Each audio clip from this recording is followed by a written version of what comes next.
Thanks for joining us today. Super excited to have Adam Wilson on with us. We've been talking about vacations and cruising, and I'm excited to get into that, I'm sure. But we have Adam Wilson with us. He is the SVP of Alteryx and was the previous CEO of Trifacta. And that there's been some exciting news with Alteryx acquiring Trifacta.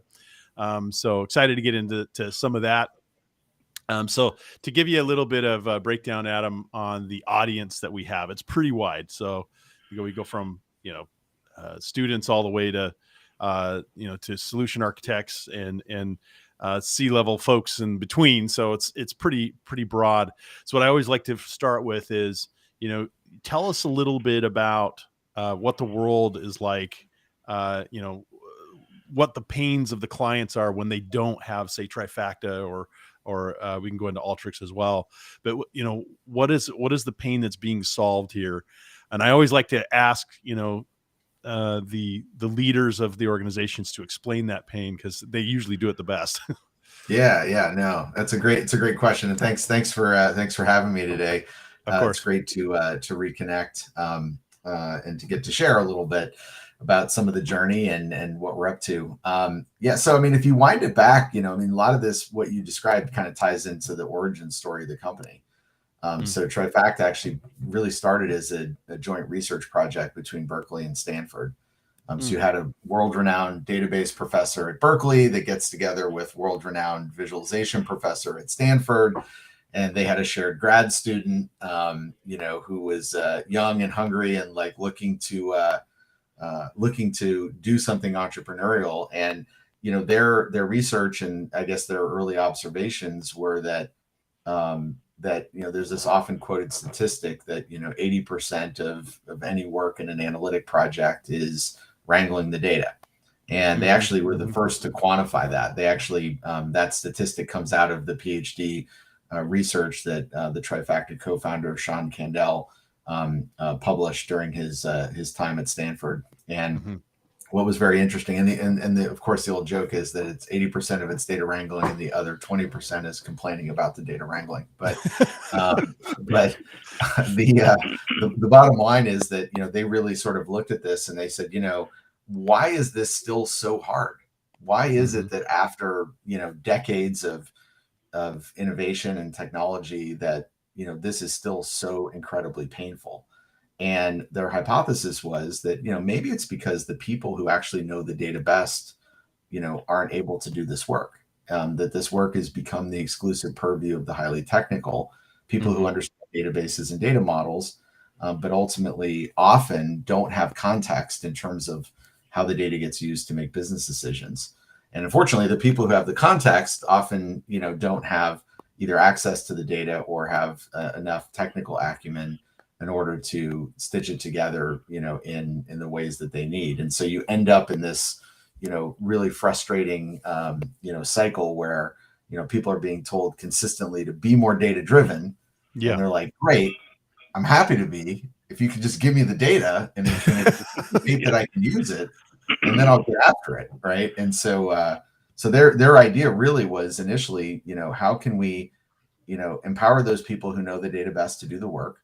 And maybe we can do that by turning this into a user experience challenge, or addressing the user experience challenge, and trying to figure out ways to use machine learning to automate a lot of the really complicated things and to provide recommendations and suggestions that will help end users get eyes on data very early in a process, kind of see for themselves, help themselves. And within the first 6 months, they had 50,000 people, using this prototype. Wow. And really, it kind of, this idea of democratizing, the data integration work, the data transformation work, the ETL, just really, really took off in exciting ways. Interesting. So was it really the interface that sort of kicked it off? Just being able to have a place where you could experiment a little bit with the data and make trial transformations? Was it that, or was because it is technical, it is really technical to do this stuff. Sure. I mean, how are you bridging it? to Yeah. the depth of technicality that you got to get to productionize something like that.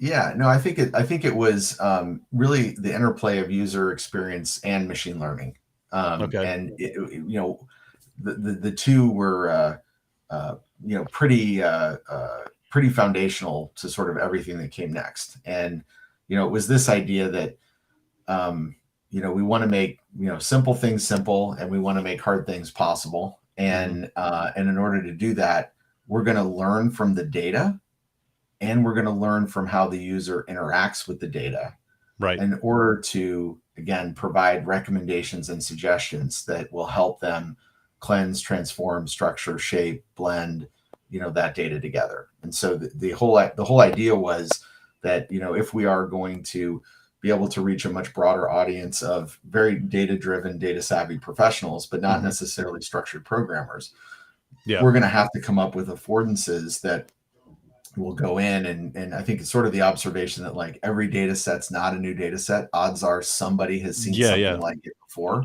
Yeah. And if we can curate a corpus of usage data at scale, especially, in the cloud world where you have access to a lot of this metadata, you can very quickly start to, to get smart about, hey, when people are faced with data that looks like this, they tend to do these things. And even down to the level of, hey, within this organization or even this user, when they see data that looks like this, they tend to do these types of things. And so that allows for this very interactive, immersive experience where you see data, the system basically says, hey, we're detecting anomalies in the data. We're showing you visual profiles of what's going on in the data. You can understand, where there's, potential challenges that you may have to address. And then very quickly, the system starts to, provide you with choices to make around, like, you want to remediate these issues, or if you want to, clean these things up, like, here are the kinds of things that the transformations they tend to apply, or some of the work that they tend to do on the data. And so it really becomes that sort of very, interactive loop where then you can pick a suggestion and immediately see what the impact is on the data and decide, okay, is that what I wanted? And if it's not what I wanted, maybe I'll pick a different suggestion, or maybe I'll tune that suggestion. And then in so doing, you're actually, again, providing more feedback into the learning, so that the suggestions get better and better as you use the product more and more. Because I'm thinking about a user, as users start using this, are there, like, for example, if someone else has sort of done this work, right? So if they've done some of that logic, and then another person kind of starts doing it by hand again, does it kind of get us to the point where it says, hey, this is something we've already solved before, or let's suggest something we've already done? Does it kind of bridge that as well? Yeah. What's really interesting is, like, so there's sort of at the individual user level, and when you're working with a data set or multiple data sets, and you're building recipes for the logic for how you want the data products created, basically. You see the individual recommendations and suggestions that come up, and again, you can select them, you can preview them, you can tune them.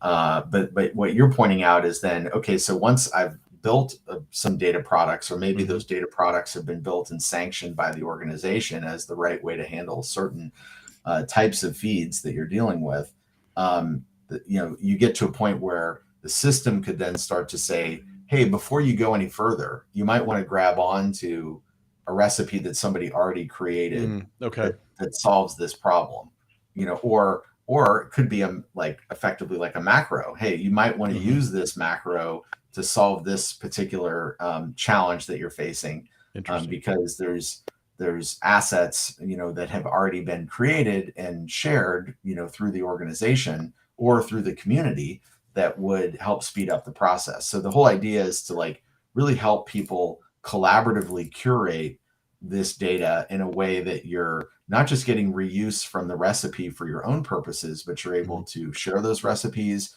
You're able to turn those recipes into templates. You're able to turn pieces of those recipes into macros.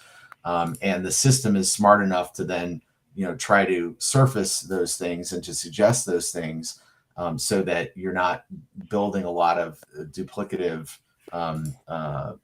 approaches that in some cases, will vary, right? And then you run into the issue of, as you start to think about self-service, you're always worried about, well, I don't want self-service to turn into chaos. Yeah, How do duplicates. I govern? And Right. one way you can do that is by, again, sanctioning certain approaches and making sure they're templatized and shared, and the system then can surface those in ways that cause people to adhere to kind of what people think is the sort of correct approach to, handling, certain types of data in certain situations. Does that So, make sense? yeah. Yeah.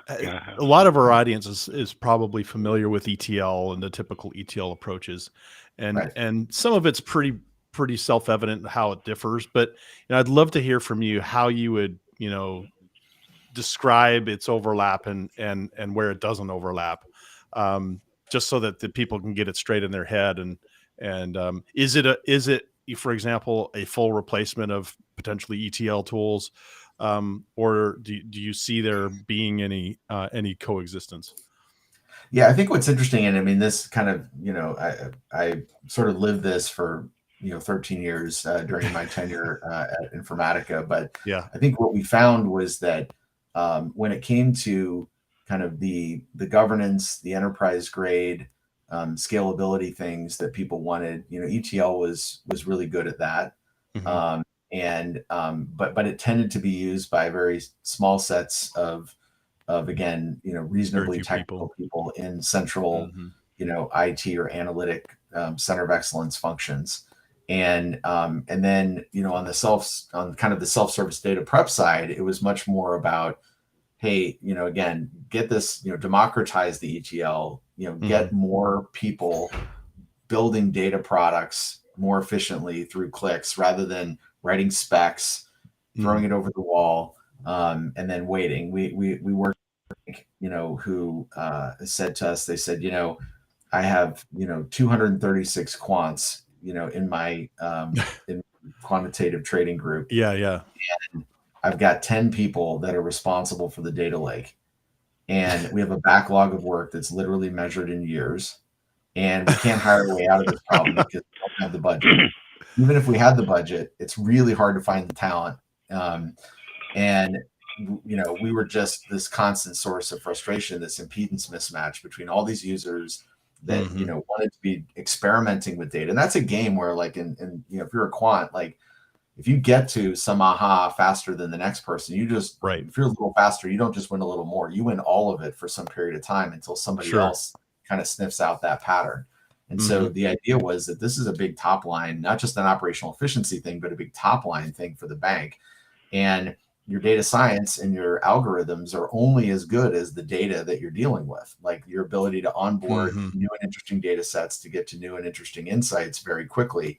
And so they said, what if we just started to open up raw zones on our data lake, and we just started bringing in kind of interesting data sets from throughout the bank, but also from third parties and data brokers and open source areas and dark data, government data. I mean, whatever we can get our Yeah. hands on, just start exposing it to them.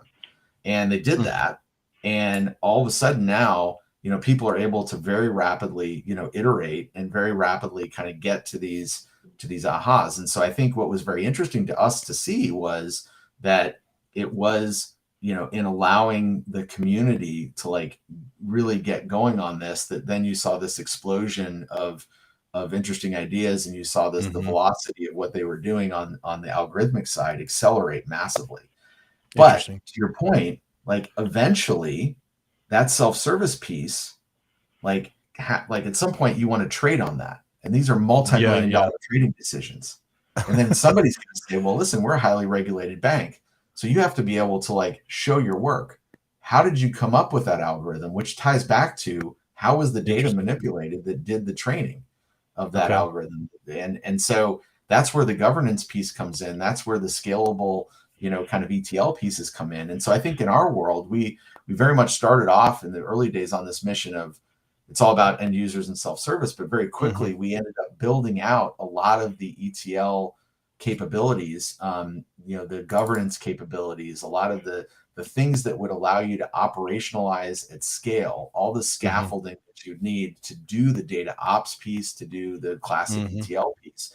And so now we really think the magic is in stitching those worlds together, right? The Yeah. magic is not saying like, okay, there's sort of ETL for sort of one type of user that's in an IT organization, and then there's self-service data prep that, you know, sort of lives, you know, with the analysts in the line of business. But actually, we've been on a mission, you know, for a long time now to really kind of bring those worlds together and to create something that allows you to have both ends of that equation collaborating in a common environment, you know, and both not just having the interactivity and self-service that end users love, but also making sure that you have the openness and the governance and scale problem solved that, you know, that IT is going to demand, especially in, you know, these highly regulated, you know, high performance, you know, environments with lots of diversity of data and, you know, lots of compliance needs.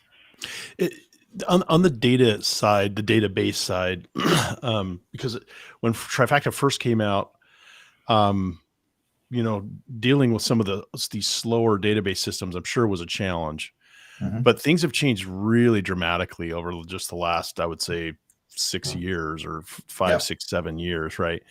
Talk to that a little bit. Like, what was it like kind of going from where, you know, 2013 to, you know, on the database side, the speed at which that things could Yeah. get done with it being in the cloud and all that. And I'm just Yeah. curious, like what is that back end look like ideally Yeah. for you guys in terms of the data side to Yeah. be successful?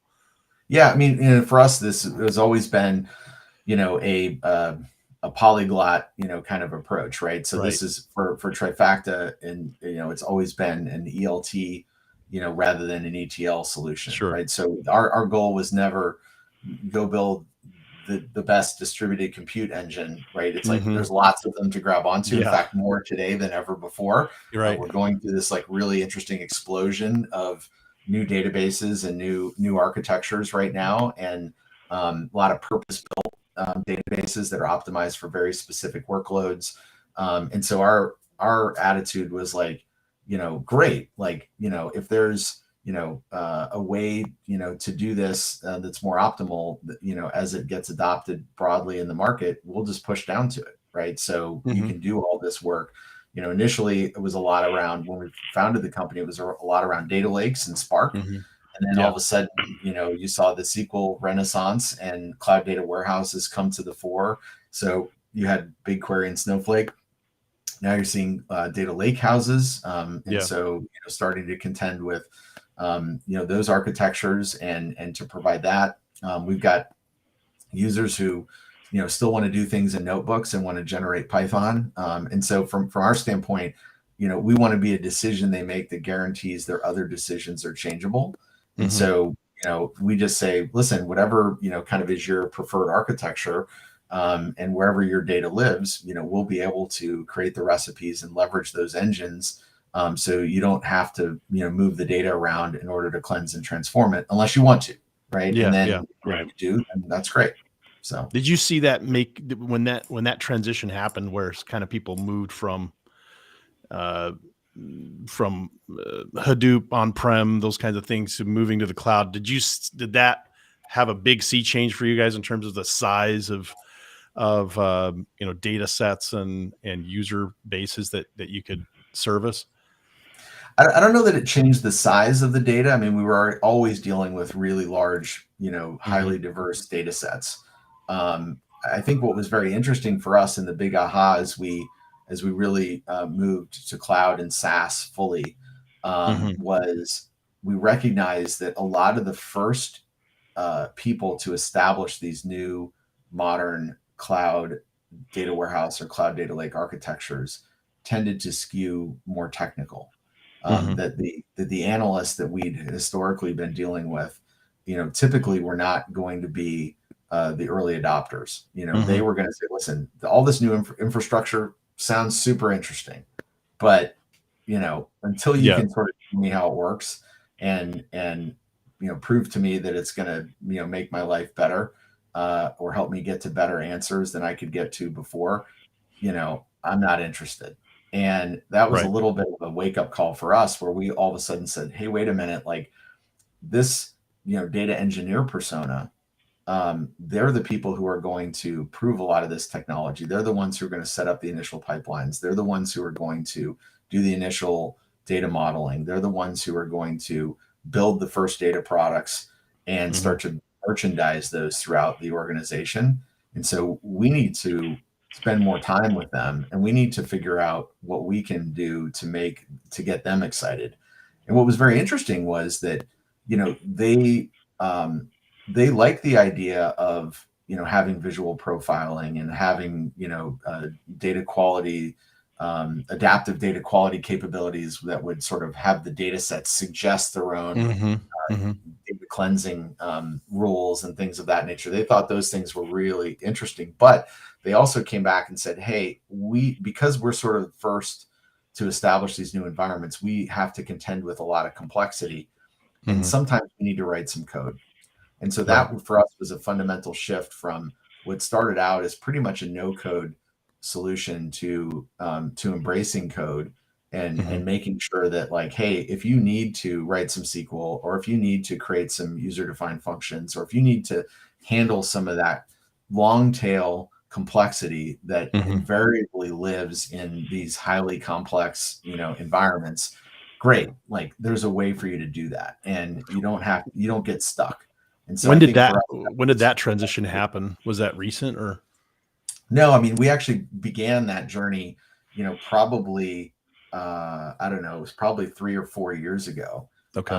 And I think that, it's become more, we've expanded on that quite a bit, and now started to add things like, integrating it and starting to, like, really kind of create some of the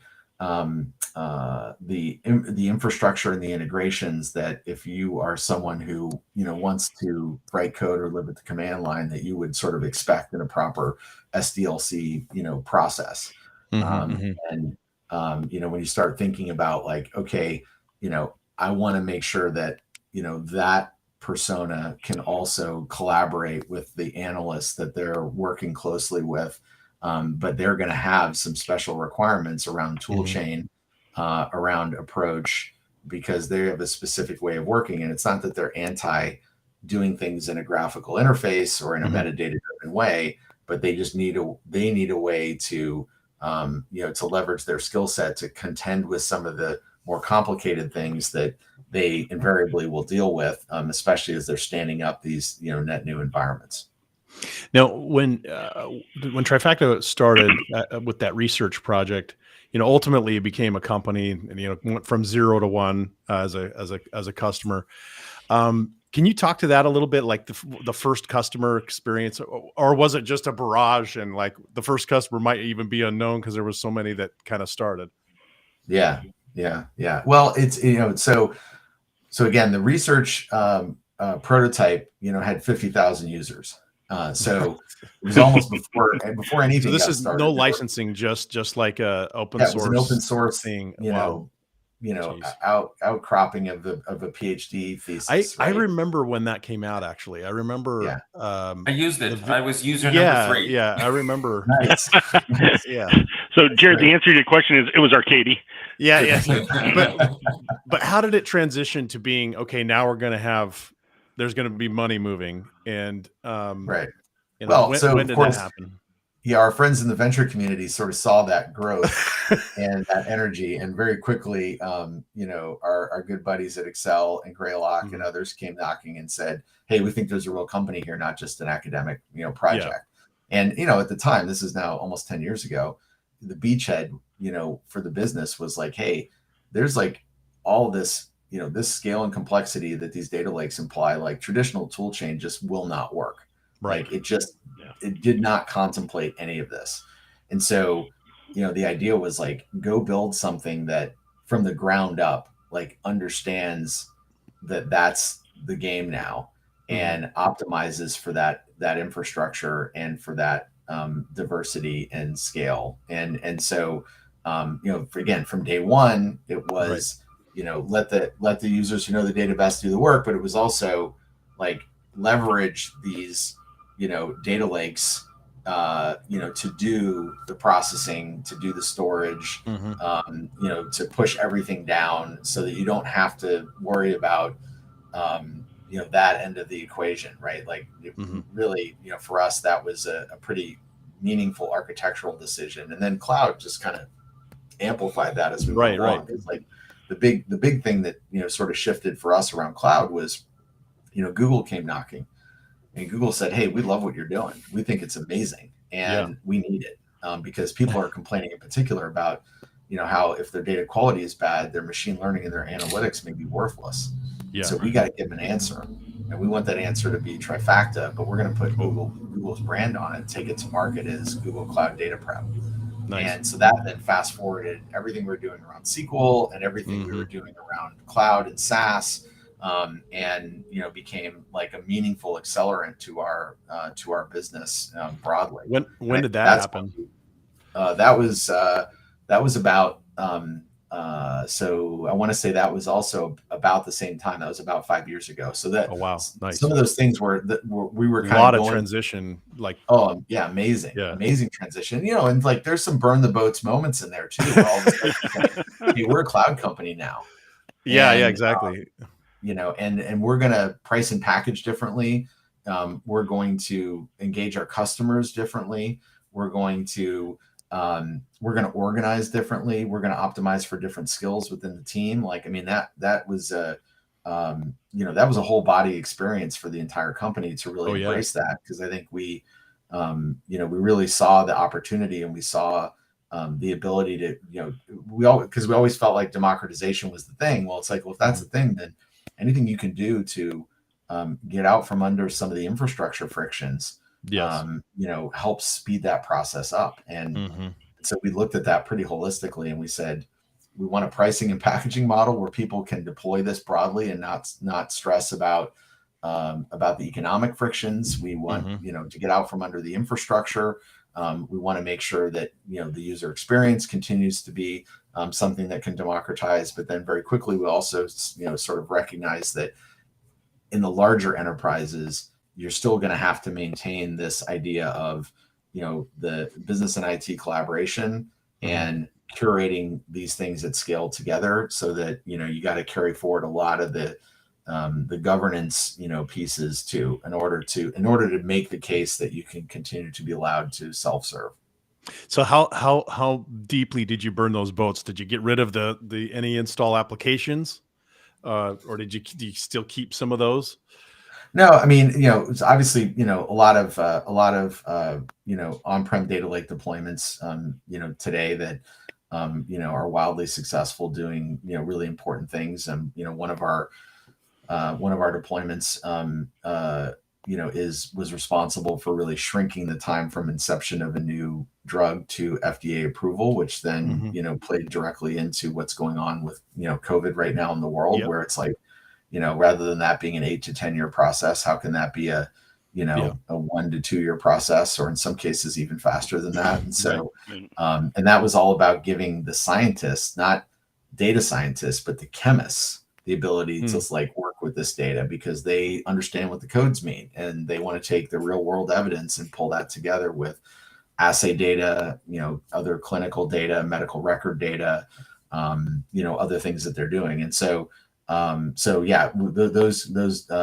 deployments continue and we're continuing to work with those customers. But, in terms of where we're seeing the market head, where we're seeing the growth, where we're seeing really velocity and adoption, it's really been SaaS and cloud, for the last several years. And, when you have a channel like Google, they're bringing on, hundreds of users, each week. And that's super, super exciting. Because again, think about where we started this conversation. The more people use the product, the more metadata, the more intelligent the recommendations and suggestions get. And so to some extent, that becomes one of the key parts to the differentiation, which is like you get increasing returns to scale. Everyone jokes that like intelligence from an ML perspective and an AI perspective begins at 1 billion examples. Well, you want to get you need to those examples as fast as you can across the broadest set of activities and the biggest diversity of data that you can. And, having that reach and being able to, again, curate that corpus of usage data, becomes a massive advantage and benefit to customers, and a massive competitive differentiator. Now, is the ML focused on, ranking suggestions to the user? Is that really the core of the ML, or are there other aspects as to what it's doing? Yeah, it's a whole host of things, right? So, I mean, certainly that what you pointed out is a classic example, right? So we want to get smarter about what transformations are recommended at what moment in time. But then you also think about things like inference around, data types, and that there's a lot of interesting things to do there. You want to start to think about what is the next best action. You want to start thinking about, surfacing data sets, like, hey, people like you who are typically working with this data tend to also want to combine it with this data, right? Or you start to think about what you suggested earlier, which is like, hey, by the way, before you go any further, you might want to grab onto these templates or macros, because it looks like you're trying to do something that everybody else is doing. One of the features that I'm most excited about right now is this adaptive data quality piece that I mentioned earlier. It's like, why is it that people deterministically go in and try to define the data quality rules themselves? What if the data sets could suggest their own data quality checks? What if they, through profiling these massive data sets, I mean, you can't possibly, as a human being, like, understand all the potential anomalies that exist in in terabytes of data. So what if the data sets themselves could come back, essentially, profiling this data, coming back and saying, like, hey, we're going to surface where those anomalies are, but we're also going to make specific recommendations on data quality checks we think you might want to apply. So it's kind of those kinds of things, I think, become incredibly exciting and powerful. And you can even apply that to monitoring. It's like, we all know that data sets, there's data drift, there's schema drift. Like, these are real problems when you're creating data products and onboarding data from disparate sources that you don't control directly. And it's like, again, what kind of intelligence can we apply so that we can not just detect that drift, but also we can try to self-heal or remediate things, for you. Is it also doing things like, like if I see a record that it has a person's name, it knows that is like a customer record or a person, is it getting that far into it where it actually knows what the data is?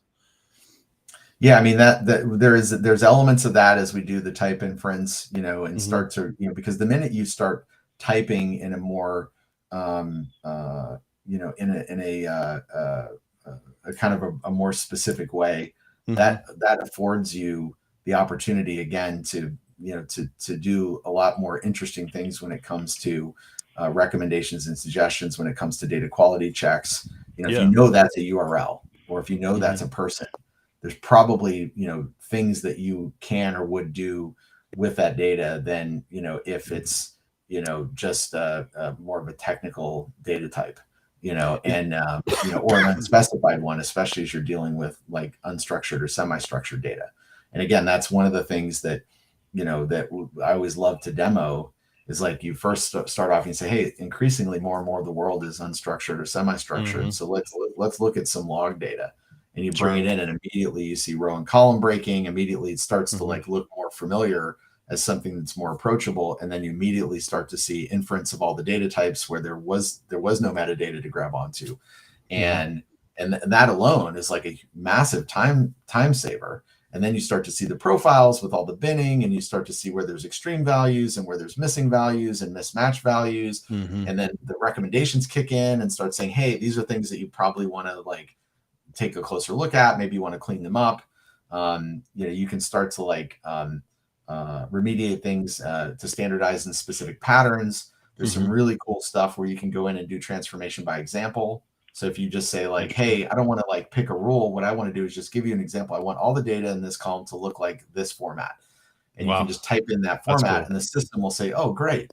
I'm going to now infer all the logic that would be needed to clean up. Maybe there's like, 1,000 different patterns, but I'm going to standardize it on this one pattern based on a couple of examples that are generalized and given to the system.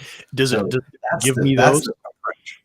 Does it end What's up that? giving me those, like the transforms that it's taking? So in other words, I give it the examples, Yep. but so then it assigns a bunch of maybe transforms to it. Can I then go and audit those transforms, or is it just? Yeah, absolutely. Right. And That's that's, cool. you're essentially building the recipe through examples rather than building the recipe by choosing suggestions. And so Interesting. these are all just multiple entry points to do some of the same types of things, depending on, kind of what the user is most comfortable doing, and what's the sort of fastest route to, to the outcome that they're looking for. For us as human beings, it's so much easier to be able to pick between A, B, or C, between the three options, rather than to answer the question, what do you need? I mean, that's ultimately what this is. Yeah. It's very cool. So when Adam, when you got, I don't know, so tell us the first day you found out about Trifacta. Like what did they approach you and say, hey, we need a CEO, let's onboard you right away, or like how did that all happen?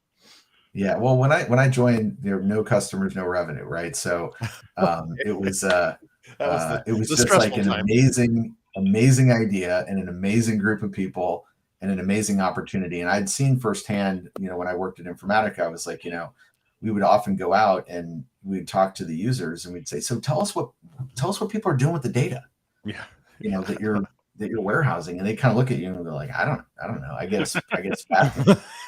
6 months later, I generate a warehouse and, hopefully I get it right. And usually when the user looks at the data, they go, now that I see the data, it's not really what I wanted. Yeah. Or now that I see the data, my questions have changed. And it just was this like super inefficient loop.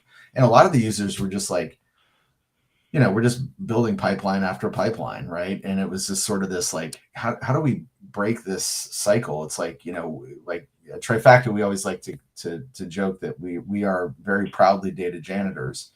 And I think what we mean by that is that like we do think that there is like, a lot of the magic is unlocked in the data, in the creating the data product. We think that is the frontier for competition. And that ultimately, if you give it to the people who, again, have context, like they're going to be better at it. They're going to get to ahas faster. And it's going to elevate the role of the technical folks who are supporting them, because now you're not just responding to specs and, kind of laboring to build out these, pipelines. What you're doing is you're basically a partner now where you're saying, hey, let me figure out how I can get all these people wrangling and then crowdsource the best stuff and then make sure it's shared and reused. And how do I make sure that I can go find new and interesting data to bring in to expose to my community? Mm-hmm. Right? You operationalize this at scale so everybody benefits from it. It just completely changes the dynamic, and it makes the central analytics function a much more strategic function, and leverages the talents and the inspiration and the creativity of the broader audience. And to me, that was kind of the magic. When I sort of saw that potential, I'm like, this is the thing that I was always hungry for, and I could, we could never get there. And it just felt like doing this, from the ground up, doing it in a more modern way, doing it in a way that that focuses on again, the interplay of user experience and machine learning, just, it was a little bit like magic. And I think even the first demo, there was a capability called Predictive Transformation, where you could go into a data set and you could just highlight an element of the data set, and the system would immediately look at that highlight and say, oh, I think what you're trying to do here is one of these three things. And it would show you a preview of what that would look like. That was the selling point. I was just like, oh my gosh, like I've never seen anything like this before. And that was one of those, like, just lights go on and everybody gets super energized. And I think that, for me, I was like, I knew I could come in and have huge impact because I'd been in this domain for my entire career. Mm-hmm. And, I understood that while the company in the early days was really crushing this immersive experience for users, I knew that if we were going to go into, Fortune 500, Global 2000, we were going to have to go solve the scale and the governance and the openness kind of challenges that were going to hit us. And that I'd spent my whole career doing that. And I knew I could rally people, to come, fight for the cause at Trifacta and like really be part of like doing that in an enterprise grade way. And so it was really like lazing the best of academia and the best coming out of research and, sort of all these like, startups and entrepreneurial kind of cloud companies with a bunch of like just been there, done that, battle tested, folks that had lived in the data integration, and kind of ETL worlds forever. And if I was like, if I can smash this together, we're going to do some really interesting things and we're going to pioneer a new category. And, I'd say by and large, like that's what happened. It was a lot of twists and turns along the way, but that's where we ended up. So when you went to approach the market on pricing it out and everything, was it mostly taking this group of 50,000 people that had downloaded it and monetizing that group to start, or did you go straight out to hiring sales teams and having them go to enterprise accounts and push it that way? Like what was your entry into that first dollar?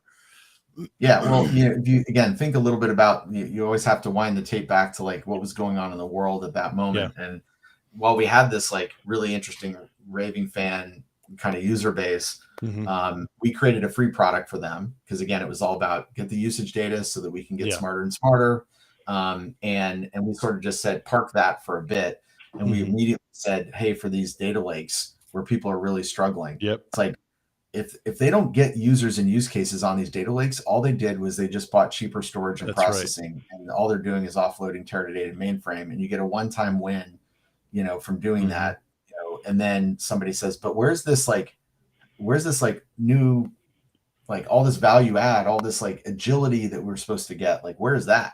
You're like, well, right now it's just like, we're basically just dumping data out of these more expensive systems, and we're not necessarily getting the data into the hands of the users. And so we went back and just said, if you guys aren't careful, like, you're going to end up in a situation where you're spending millions of dollars building these data lakes and, nobody's using them. And so, we went in and into big companies and we were sort of surprised at how quickly we got adopted. But I think there was a genuine fear. And I think people really got this idea that old tools weren't going to work. And if end users never show up, then that's when, projects fail and people get fired. And so like very rapidly, we were doing, substantive transactions in very large organizations and they were standardizing on Trifacta as the data wrangling solution for their, modern data lake architectures. And so that was like really, really exciting for us. But that also, meant that we did have to spin up proper, enterprise, sales and customer success organizations. And, we had to mature incredibly quickly. Now we'd seen that play before to some extent, many of us had, so that wasn't completely foreign to us. But what was interesting was that, we ended up coming, with the passage of time and with early success, as we started to do more and more in the cloud, not just on the back of Google, but just on the back of the huge momentum that that played out, because data and analytics are very stubbornly on-prem for a long time. Right? I know everybody now is like, oh my gosh, data and analytics in cloud, but especially at the enterprise, up until a couple of years ago, shortly before Snowflake's IPO, like, people just generally like data, like apps went early, DevOps went, but like data and analytics, was not the early mover there. That's right. But as that trend materialized and as we started, doing more and more in the cloud, we really went back to a little bit of the heritage of the company around those initial 50,000 users, which obviously now through the free product and through the Google relationship was a much larger user community. But we went back and started really thinking a lot more about embracing some of these ideas around product-led growth and starting to think more about how can we get to more of an e-commerce motion? How can we start to reach more users in the mid-market? How can we reach, even more users in academia and nonprofits? And how do we start to sort of build that base, to complement the success that we were having, in the really large enterprises? And that was like a whole new set of experiments. And that was like a whole new way of thinking about, cutting different editions and like how we're going to onboard people digitally. And, just again, Yep. You recognize that like, yeah, it's all sort of the same kind of product solving the same kind of problems, but these are very distinct segments of the market that have very unique needs, and willingness to pay is very different. And so you have to approach them differently. I noticed during that sort of data lake era that it was also the advent of a lot of self-service analytic tools. Like there were just a lot of communities doing self-service analytics. Did you see them? Yeah, well, Alteryx, Tableau, and there's a whole bunch. And did you see them overlapping with, so they would use Trifacta to, kind of get the data where they need it, and then tag. Well, this is what you just hit on is probably like, to some extent, the genesis for the acquisition, right? Yes. Okay. So what was really fascinating was Alteryx was in every account we were in, and they were on the desktop. And again, raving fan installed base that was just like, oh my gosh, I'm actually able to do a lot of this, ETL work, on my own independently. And, they, grew up in the sort of Tableau era and enjoyed a robust partnership where, Tableau was going in and landing on the desktop, and Alteryx is right there beside him. Right. And it was like, hey, you're going to prep and blend over here, and you're going to then, build your dashboards over there. And this is going to, everything's going to speed up, and everybody's going to become more self-sufficient. And, obviously, huge public companies got created, and markets shifted in dramatic ways. And I think that, you look at the technical innovation that Alteryx had, but really for me, it was also about pricing, packaging, and channel, right? They were saying like, we think that you can do, ETL in a self-service way on the desktop, and you can price and package it in a way where, every project is now not, hundreds of thousands, if not millions of dollars, to buy, legacy ETL. And so I think that was like, it's in Silicon Valley, it's like heretical to say innovation can be anything other than tech. But the reality was, I think there was as much business model innovation there as there was technology innovation. And I think, for us, we kept bumping into them in accounts. But what was interesting was we were being purchased often by the central IT organization or the center of excellence, who basically said, we want a modern solution, built from the ground up to optimize for, the scale and complexity of big data. We want it to optimize for cloud and SaaS. And we want the, kind of governance and control that, will sort of help us get comfortable democratizing. And they were living, kind of on the desktops with the end users. And so, it was sort of like, we weren't competing directly. We were kind of cohabitating, in these accounts, and we were working on different projects. Our projects tended to be all very cloud focused and all very big data focused. And their projects were more, a lot of files and spreadsheets and things on the desktop.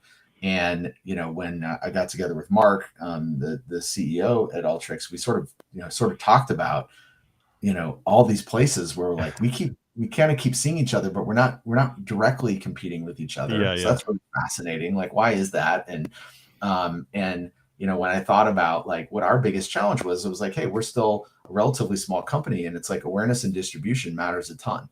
And for Alteryx, I think it was like, hey, we have amazing awareness and distribution. Like, again, hundreds of thousands of, raving Alteryx fans. But for us, we've got some work to do to really speed up our cloud journey in substantive ways. We do see that as an expansion opportunity, and we recognize that that's going to imply some different architectures. And so, very quickly, like kind of these ideas of like how complementary this was catalyzed and resulted in the acquisition. And for us, it's super exciting because we get to come in and be the cloud platform for the Alteryx tool chain, and we get to marry the best of Trifacta with the best of Alteryx in order to do that. And I think and because we're in all the same accounts, it's like I do these calls with customers and I get on and I say, "That's great." Like, you used to have some push and pull between some of your users and some of your IT organization. Well, the nice part is that we're going to bring those worlds together for you, right? Yeah. And so that was a really powerful message that was deeply appreciated. Yeah. And so you're interlinking the functionality. So is there a customer sort of, is there an integration process you're going through to kind of meld it all together? And what does that look like? Yeah. So, I mean, it's, again, the nice part is that there's, conceptually, a lot of things overlap in ways that make that integration reasonably straightforward. But, the current desktop and server products that everybody knows and loves, from Alteryx that, are the market leading products in those areas, those continue. All the net new cloud architecture will be built on a Trifacta platform. Nice. And then we will essentially, borrow concepts or integrate concepts from some of the, visual experience, especially around things like workflow that, that Alteryx, really pioneered there. And we'll incorporate that into a user experience that it marries a lot of what Trifacta was doing with, kind of eyes on data, sort of this spreadsheet like kind of very intelligent, interactive spreadsheet like metaphor, with what they're doing, as it relates to flows and pipelines. So that you get an integrated experience that if you're an Alteryx user, you're going to be super comfortable with this. If you're a Trifacta user, you're also going to be comfortable with it. And my suspicion is that in sort of doing this in a way that I think is going to be, quite elegant, based on the designs that I've seen, I think it's going to be a really powerful combination that users are going to really enjoy, because they're going to be able to kind of move between these different layers of abstraction, very gracefully, almost like Zoom levels. And they're going to be able to sort of move also between a more process-centric view of like, how do I think about my data pipelines, and also a data-centric view where they're going to be able to get in and start to interact with the data in more immersive ways. One thing that I was thinking about when we were talking about the sort of the suggestion, like giving you suggestions and ML, sort of assisting the user. That's a very computation rich event, right? There's a lot of compute happening in the back end. Does it play into how you license it, in terms of like, is it licensed by usage, or do you have like kind of like a BI tool would have a user count in licensing? Just because, I mean, it is, I know that machine learning can be really, there can be a lot there to crunch. And I know you can make it quite efficient too. I mean, it has to be, because, a Tesla will drive itself and you can't have a server farm in your Tesla. So there has to be a way of getting that model down. Talk to that a little bit. How are you doing that? Yeah. So, I mean, a lot of the things that train our algorithms, that's not something that we charge the users for, right? That's a cost of doing business for us, right? Cost of differentiation and value creation. But when customers, so the licensing model is a hybrid model of there's a cost per seat, and then there's also a consumption element, but the consumption element's really tied to running jobs, right? Okay. So the idea is like, when you run a job, that's when the value shows up, right? Okay. And so we want to try to make that really easy, for people to, it's like you're going to get value from the design time, where you're spending time, essentially creating your recipes. So there's a seat-based cost for that. Okay. And then you have the ability to kind of build data products at scale, which is when you run this, and then there's a small consumption component to that, right? And that, the interplay of those things, I think, allows us to create something that we think that allows the pricing and packaging, to scale commensurate with the value that's created, but also allows us to keep, pricing and packaging in a range that, it ensures that too is, sort of feels more democratized and self-service, right? You're not having to go, spend, $1 million on, ETL, platform up front, and then Mm-hmm. sort of hope that people use it, right? You kind of pay as you Right. go. And lots of interesting constructs around different cuts of editions for different segments of the market, and Right. and ultimately something that I think we've gotten a lot of positive feedback on as we think about innovating our business model and our pricing and packaging. Now, Adam, I want to give you enough time. If a customer is interested in getting their company into this, what's the best way to engage? Is it and what's the ideal cycle for you guys in terms of customer adoption? Yeah, I mean, free trial, on the website. So the ideal way to engage is just go give it a spin, and that. Happy to obviously engage further, but I think seeing is believing. I always say the proof in the pudding is in the eating. Yeah, exactly. So for us, it's like we want people out there, putting it on their data and playing with it, and then coming back and kind of giving us feedback or engaging further. If they'd like to take the evaluation further, or if they'd like to buy a license and get cracking. So, and is it? I guess both Trifacta and Alteryx are still up, and websites or is it all Alteryx now? Both are still up right now. We're in the process of tying things together a little bit more formally, but yeah, you can get to trifacta.com, or you can go through Alteryx to get to where we'll be launching the free trial, through the Alteryx website in the next couple of weeks. So you'll be able to go through the Alteryx website to also get there as well. And it's a very frictionless, experience. In a matter of clicks, you're up and running and wrangling data. There's online, training. There's built-in Wrangler advisors where you can ask questions and people will help you. So we've really tried to be thoughtful about, helping people, get initial units of work done in ways where, even if they're in the middle of the night and they're playing with this, right before bed, and, they want to just see what they can do, there's lots of help and support to make that easy and possible, so that you can kind of get to something interesting, without having to, put a lot of effort in or spend a lot of money up front. Well, Adam, we had an hour go by in Yeah, exactly. 20 Wow. seconds. So it's great. It's great having you on here, and I'll